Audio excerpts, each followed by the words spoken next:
روایت ہے حضرت عمر ابن خطاب رضی اللہ عنہ سے فرماتے ہیں کہ ایک دن ہم نبی کریم صلی اللہ تعالیٰ علیہ وآلہ وسلم کی خدمت میں حاضر تھے کہ ایک صاحب ہمارے سامنے نمودار ہوئے جن کے کپڑے بہت سفید اور بال خوب کالے تھے۔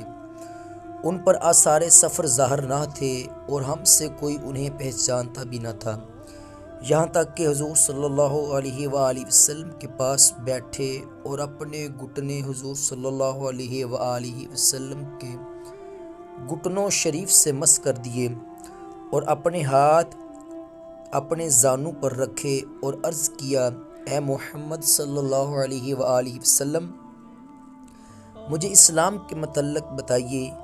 فرمایا کہ اسلام یہ ہے کہ تم گواہی دو کہ اللہ کے سوا کوئی معبود نہیں اور محمد اللہ کے رسول ہیں، اور نماز قائم کرو، زکوٰۃ دو، رمضان کے روزے رکھو، کعبہ کا حج کرو اگر وہاں تک پہنچ سکو۔ عرض کیا کہ سچ۔ فرمایا ہم کو ان پر تعجب ہوا کہ حضور سے پوچھتے بھی ہیں اور تصدیق بھی کرتے ہیں۔ عرض کیا کہ مجھے ایمان کے متعلق بتائیے۔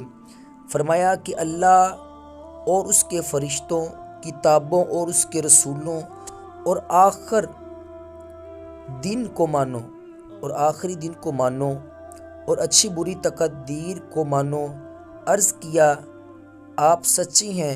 عرض کیا مجھے احسان کے متعلق بتائیے۔ فرمایا اللہ کی عبادات ایسی کرو کہ گویا اسے دیکھ رہے ہو، اگر یہ نہ ہو سکے تو خیال کرو کہ وہ تمہیں دیکھ رہا ہے۔ عرض کیا کہ قیامت کی خبر دیجیے۔ فرمایا کہ جس سے پوچھ رہے ہو وہ قیامت کے بارے میں سائل سے زیادہ خبردار نہیں۔ عرض کیا کہ قیامت کی کچھ نشانیاں ہی بتا دیجیے۔ فرمایا کہ لونڈی اپنے مالک کو جنے گی اور ننگے پاؤں ننگے بدن والے فقیروں بکریوں کے چرواہوں کو محلوں میں فخر کرتے دیکھیں گے۔ راوی فرماتے ہیں کہ پھر سائل چلے گئے۔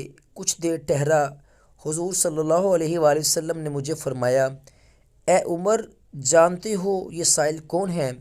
میں نے عرض کی اللہ اور رسول جانے۔